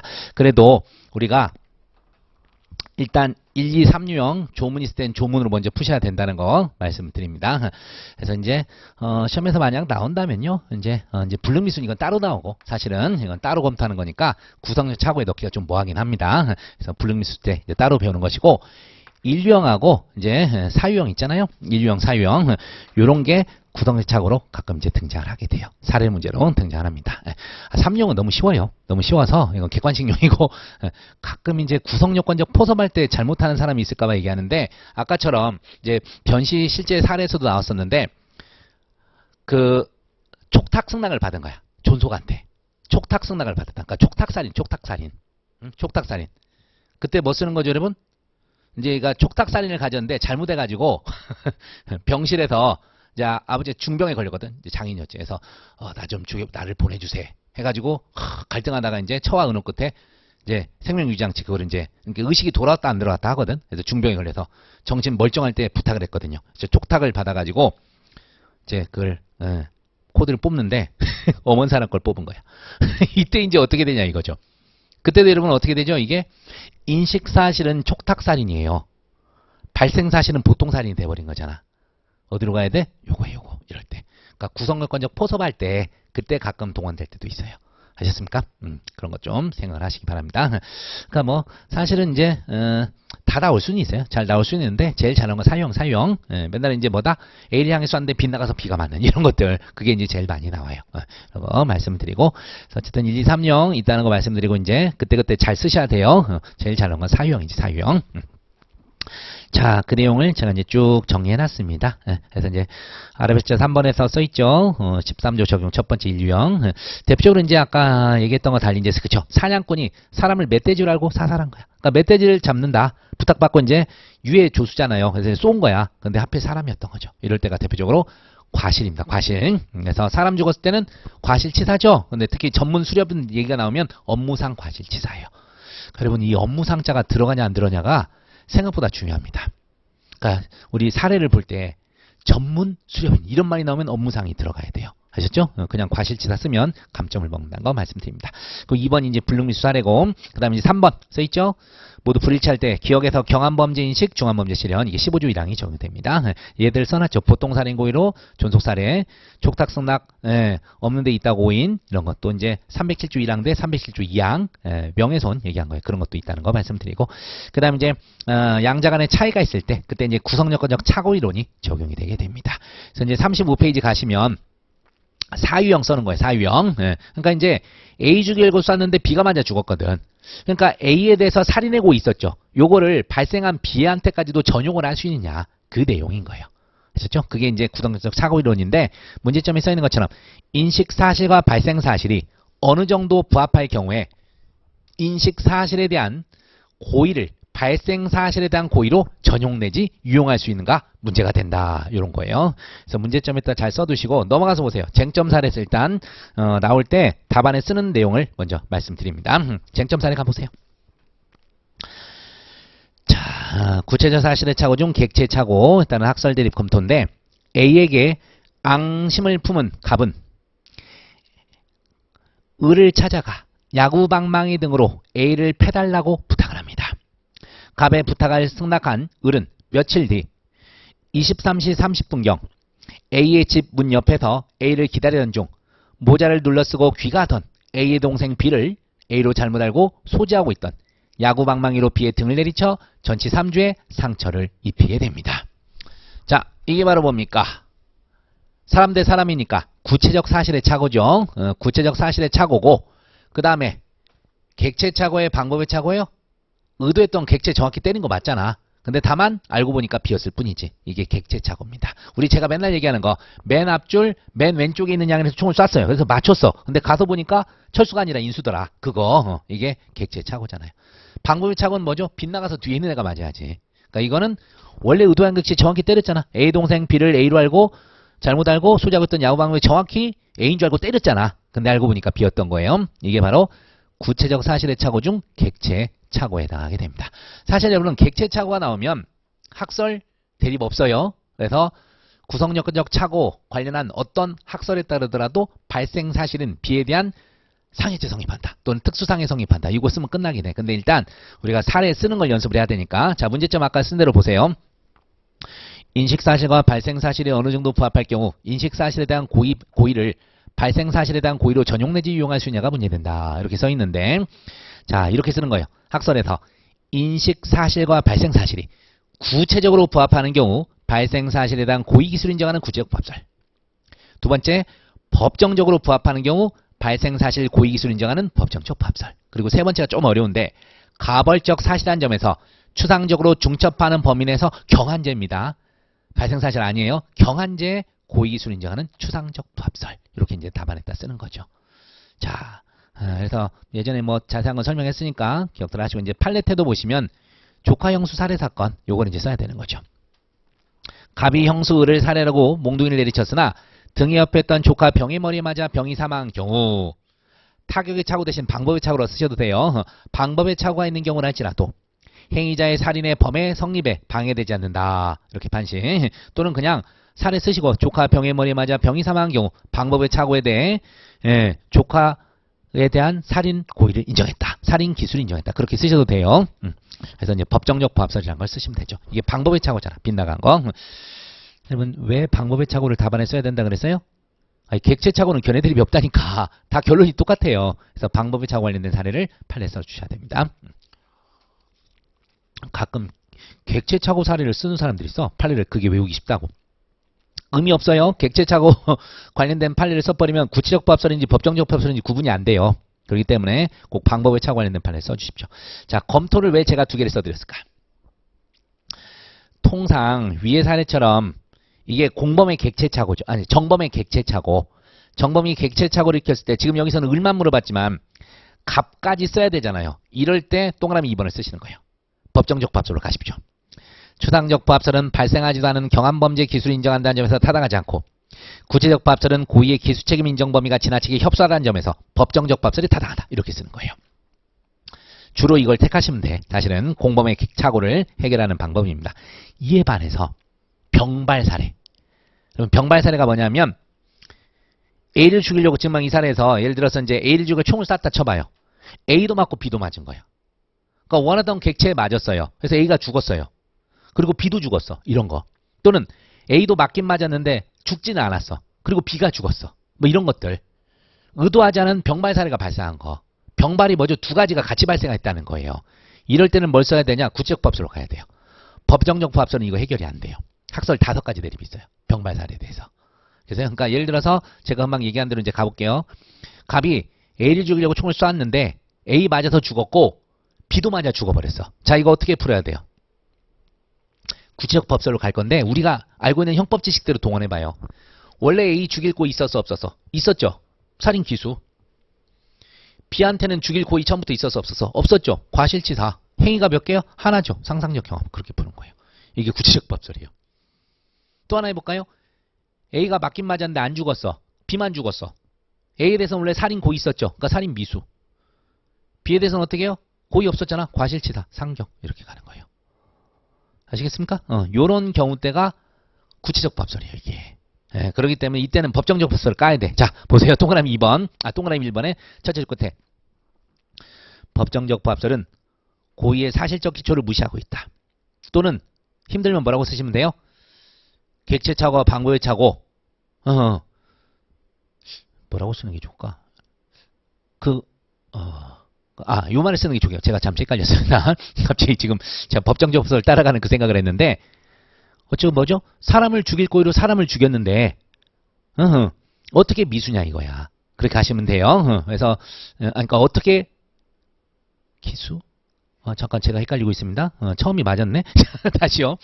법정적 부합설은 고의의 사실적 기초를 무시하고 있으므로 구체적 부합설이 타당하다. 뭐 이렇게 이제 가도 되는데, 요거 대신에 이제 법정적 부합설을 어떻게 비판할 거냐면 객체 착오와 방법의 착오는 구조가 다르다. 그 말을 썼어야 돼요. 처음에 생각한 게 맞았는데 제가 역시 하루에 3타임은 좀 힘들군요, 여러분. 자, 아침부터 지금 강의를 해왔는데 다시 한번 객체 착오와 방법의 착오는 구조를 달리하죠. 그죠? 구조를 달리하는데 어떻게 이거를 동일하게 취급하냐. 요게 법정적 부합설에 대한 비판이기도 합니다. 하셨습니까? 그렇게 가셔도 돼요. 아마 제가 형사다 했다가는 아마 그 말을 썼을 가능성이 있는데 일단 외워두십시오. 그냥 뭐 고의의 사실적 기초를 무시 이게 객체차고와 방법의 차고 구조적으로 다른데 어떻게 동일하게 할 수 있느냐. 그런 게 법정적 밥설에 대한 비판이 될 수 있습니다. 그러니까 여러분이 이거를 두 가지를 갖고 다니셔야 돼요. 그래서 통상은 지금 이제 쟁점 사례에 나오는 이런 정범의 이제 객체차고가 공범에게 어떤 차고가 되느냐 나올 때 법정적 밥설 따릅니다. 앞으로 가서 보세요. 그게 어디 나오냐면 35페이지 가셔서 보세요. 구체적 밥설에서 동그라미 4번에 있어요. 동그라미 4번에서 공범이나 간접 정범에 있어 정범의 착오인데 1번 봐봐요. 1번 동그라미 1번이 기억별표. 금방 사례. 정범이 객체 착오를 해버렸다니까. 정범이 이랬을 때 교사범 또 이제 간접 정범 나오려면 정범 대신에 뭐라고 해야 돼요? 피이용자야. 피이용자가 객체 착오를 한 거야. 그러니까 예를 들어서 갑이요. 의사 갑이 정을 모르는 간호사 을을 이용해서 A를 죽이려고 처방해서는 안 되는 약제를 처방했거든. 근데 간호사가 A한테 투약을 해야 되는데 누구한테 투약을 한 거야? 잘못해가지고 B한테 투약을 한 거예요. 이게 바로 뭐죠? 객체착오, 객체착오. 피이용자의 객체착오가 간접 정범에게 어떤 착오가 되냐. 똑같잖아. 정범의 객체착오와 피교사자인 정범의 객체착오가 교사자에게 어떤 착오가 되는지랑 똑같은 논점이에요. 그러면 대부분 사례에서는 간접 정범하고 교사범이 거의 같아요. 거의 비슷하게 가요. 다만 이제 정범이냐 공범이냐 차이뿐인데 구조적으로 똑같잖아요. 언행위로 처벌되는 자를 이용하면 교사범이고 언행위로 처벌되지 않거나 과실범 처벌된 자를 이용하면 간접정범이잖아요. 알겠어요? 그래서 구조적으로 똑같아요. 근데 대부분의 시험은 간접정범 사례는 안 나오고 이렇게 피교사자인 정범의 객체착오를 문제로 많이 내요. 아까 뒤에 있던 사례처럼. 그래서 우리 시험에서 간접정범 내지는 않을 거니까 그냥 교사범만 기억합시다. 그래서 정범이 객체착오를 일으키는 경우 밑줄 좀 따라가세요. 밑줄 좀 쳐두세요. 이 경우 교사범에게도 교사범만 밑줄 쳐두세요. 교사범에게도 객체착오라는 견해도 있으나 피교사자가 객체착오를 범한 것은 교사자의 입장에서는 뭐다? 객체가 달라진 것은 물론이고 중간 매개인을 통하는 인과과정도 달리 진행된 것이라 할 것이므로 방법의 착오로 몸이 타다하다. 이렇게 결론을 내리세요. 그렇죠? 그래서 피교사자가 객체착오를 일으킨 것은 누구한테? 교사범에게는 방법의 착오로 간다. 이런 식으로 결론을 내리시기 바랍니다. 자주 나와요. 변시에서는 한 3번 나왔어. 기출이. 역대. 그래서 항상 이때는 어쩔 수 없이 교사자의 이 착오를 논하기 위해서라도 학설 세계를 써야 돼. 어쩔 수 없이요. 그래서 일단 알아두시고 그 다음에 이제 병발 사례는 제가 여기다가 따로 이제 얘기를 안 해놨는데 어쨌든 이제 병발 사례가 나올 때는 꼭 구체적 밥설을 따라가시기 바랍니다. 그러니까 금방처럼 그 피교사자인 정범이 객체착오를 일으켰을 때 교사범에게는 방법의 착오잖아요. 방법의 착오를 했을 때 어떻게 따라가는 게 편하다고 법정적 밥설은 객체착오든 방법의 착오든 똑같잖아 결론이. 그래서 편하다는 거예요. 법정적 밥설로 가세요. 이때 구체적 밥설 가면 되게 힘들어요. 뒤에 사례 가봐요. 쟁점 있는 36페이지에 거기다가 여러분 죄책도 씁시다. 지금 을만 써놨는데 을은 결론적으로 어떻게 검토만 썼고 결론을 안 썼구나. 3포섭에서 을은 어떻게 됩니까? B에 대한 특수상의 기수예요, 여러분. 이제 특수상의 기수입니다. 을 쓰세요. 을 해가지고 을의 죄책에서 B에 대한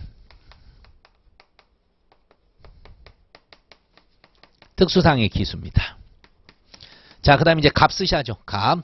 갑에게 우리 다수월대로 따라갑니다. 다수월에 따라서 이제 방법의 착오로 보세요. 첫 번째 쟁점이 방법의 착오야. 그 다음에 두 번째는 결론해야죠. 자, 바이 법정적 밥설. 어떻게 된 거예요, 여러분? B에 대한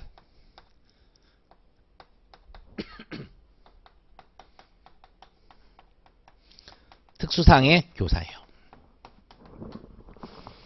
특수상의 교사 책임을 지게 됩니다. 네, 이제 비교할게요. 만약에 구체적 밥설 따르면 어떻게 된다? 헷갈려요. 인식사실 미수와 발생사실 과실의 상상적 경합이잖아. 구체적 밥설은 방법의 착오에 대해서 인식사실 미수와 발생사실 과실의 상경이잖아요. 그거 생각 안 되면 안 돼요, 여러분. 이제 쓸게요. 인식사실 원래 A에 대한 특수상의 미수에 대한 교사 책임과 미수에 대한 교사와 자 누구? B에 대한 과실치상의 상경이에요. 무지하게 길잖아. 그리고 여러분이 또 뭐 실수한 줄 아세요, 여러분? 여기 글씨 안 보이나? 쏘리. 보여요? 여기서 뭐 좀 보시고. 이 과실치상에 대해서 뭐라고 쓴 사람이 가끔 있어? 과실치상 교사라고 쓴 사람이 있다고. 그러면 안 돼요, 여러분. 과실범에서는 교사방조를 쓰면 안 돼요. 과실범은 우리 기억나요? 과실범으로 처벌된 자를 교사 방조하면 뭐로 처벌된다고? 간접정범이에요, 간접정범. 그래서 여기다가 교사를 쓰면 안 돼요. 근데 이런 실수를 하거든요, 여기다가. 그래서 애초에 구체적법설 따르지 말라고. 실수 안 하려고. 그래서 법정적법설 가라는 거예요. 헷갈립니다, 이게. 지금 저랑 하나씩 하는데도 좀 생각을 하고 있는데 실제 여러분이 답안에 쓴다 그래봐. 그래서 이 피교사자 객체착오에서 교사자의 착오는 방법의 착오로 가되 법정적 법설로 가시는 게 여러분한테는 편해요. 실수를 안 하는 거예요. 아시겠죠? 그래서 써드린 겁니다. 아니면 힘들어. A에 대한 특수상의 미수에 대한 교사와 B에 대한 과실치상의 상경. 근데 또 이걸 또 어떻게 쓰는 사람이 있냐면 특수상의 미수의 교사와 이렇게 쓰는 사람이 있어요. 그러면 미수의 교사는 공범 종속성설에서 원래 나오는 말이 아니에요. 미수의 교사라는 것은 독립성설에서 나올 수 있는 말이거든. 그러니까 여러분 이런 건 이제 용어 선택에 주의를 해야 되기 때문에 애초에 쓰지 마. 그냥 법정적 법설 따라가세요. 좋은 말 할 때. 그게 제일 좋은 거예요. 그래서 제가 얘기해 드릴 거예요. 이렇게 말씀드립니다. 조금 어려운 얘기를 했네. 자, 그래서 항상 쟁점 사례에 있는 게 나오면 두 개 쓰는 거에 쟁점이 의뢰지책뿐 아니라 가배제책도 큰 쟁점이 있습니다. 근데 가배제책은 판례가 없어. 가배제책은 판례가 없어서 학설에 맡겨져 있는데 그래서 그때 이제 우리 학설을 써주는 수밖에 없습니다. 정리하세요. 방법의착오로 꼭 끝내시길 바랍니다. 우리 사례에서 나올 수 있는 그 정도입니다. 그 정도고 자, 넘어갑시다. 넘어가시고 저기 이제 인과관계 착오 얘기 나오는데 이 부분부터는 좀 쉬었다가 계속 진행을 하겠습니다.